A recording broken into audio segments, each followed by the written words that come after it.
Fala galera do sétimo ano, tudo bem com vocês?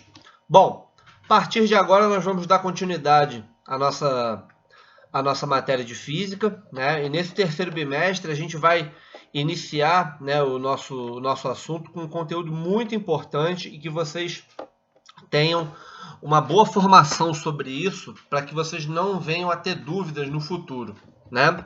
É um assunto bem interessante, é um assunto que a gente trabalha muito no nosso dia a dia e a gente tem situações em que a gente tem alguns objetos na nossa casa, né? E que esses são baseados através do magnetismo, né? Então vocês vão começar aí na página 23 da apostila de vocês, tá? É a aula 1 do terceiro bimestre. E aí a gente vai trabalhar alguns conceitos importantes que a gente vai ver aqui. Depois, na próxima aula, a gente vai falar um pouco sobre os ímãs, propriamente dito, né? E depois a gente vai falar um pouquinho sobre força magnética, regra da mão direita, campo magnético. São bem interessantes. E depois a gente vai, durante esse bimestre, entrar em física moderna, tá? Que é um assunto bem legal para a gente poder entender as teorias de Einstein e toda a parte de física quântica também, o que é esses conceitos. Então a gente vai começar com magnetismo e a partir daí a gente vai abranger um conteúdo bem interessante, tá? Então vamos lá. O texto começa da seguinte forma, né? Magnetismo se define como a capacidade de atração em ímãs, ou seja, a capacidade que um objeto possui de atrair outros objetos.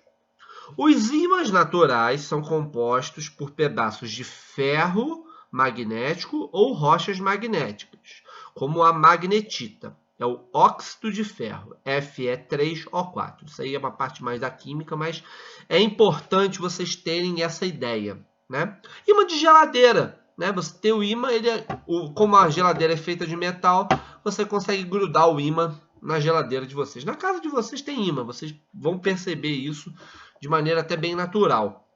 Aí, se vocês pegarem o ímã lá de geladeira que vocês colocaram lá, um bonequinho, alguma coisa de algum lugar, e colocar, por exemplo, na madeira, vocês não vão conseguir colar. Por quê? Porque não tem atração magnética, tá? Os ímãs naturais, tá? Os ímãs artificiais são produzidos por ligas metálicas, como, por exemplo, níquel e cromo. É uma junção de dois metais, tá?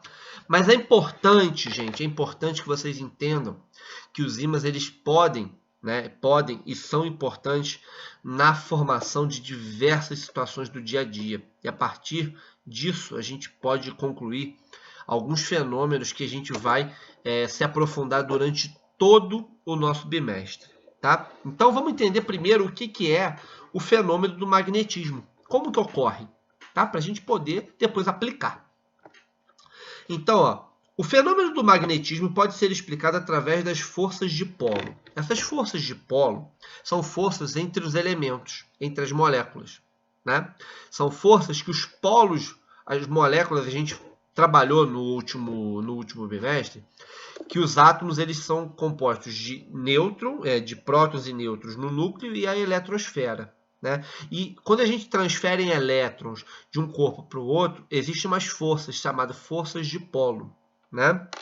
Então, por exemplo, os materiais possuem diferentes polos. Quando entram em contato com os outros materiais, os polos iguais se repelem e os polos opostos se atraem. No campo elétrico, a gente falou isso, das forças elétricas, a lei de Coulomb, a gente falou isso. Agora, a gente pode também falar isso para o magnetismo.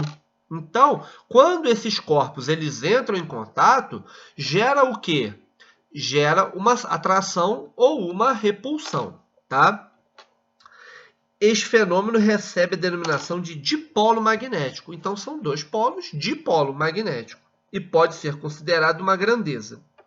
A força do ímã é determinada por essa grandeza, ou seja, a força que a gente vai ter ou de atração ou de repulsão, né, vai ser essa grandeza que nós vamos trabalhar.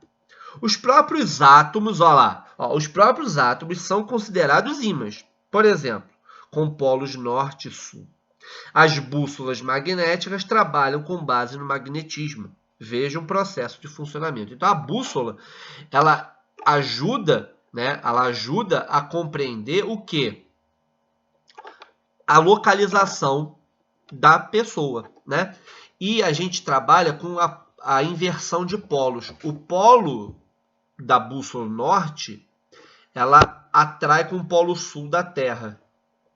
E vice-versa. O polo norte da Terra atrai com o polo sul da bússola. Olha só. Um pequeno imã pequeno e leve se encontra no ponteiro das bússolas. Este imã estabelece ao seu redor um campo magnético, vai gerar um campo ao redor dele. E está equilibrado sobre um ponto que funciona como pivô, ou seja, tipo um ponteiro de um relógio. Esse pivô ele funciona como um ponto de giro, né? Tá? Quando o ímã é situado em um campo de outro ímã, este tende a se aliar com o campo de referência. A Terra possui um campo magnético que funciona como referencial para o funcionamento da bússola. Então, a bússola vai se levar em conta como os polos da Terra. A bússola é um dispositivo extremamente simples, como a Terra é um ímã e a bússola também surge uma atração magnética, não importa onde você esteja, ao segurar uma bússola, ela sempre vai apontar para o Polo Norte. Isto porque o campo magnético da Terra faz com que o ponteiro aponte nesta direção, ou seja, o Polo Norte da bússola atrai o Polo Sul da Terra. Por isso que tem essa mudança, né? Tem essa relação de atração. Na próxima aula, a gente vai entender como que funciona essa parte de atração e repulsão dos ímãs.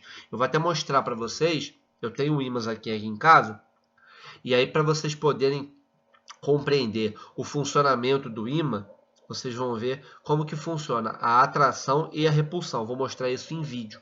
Assim facilita também o trabalho de vocês. Tudo bem?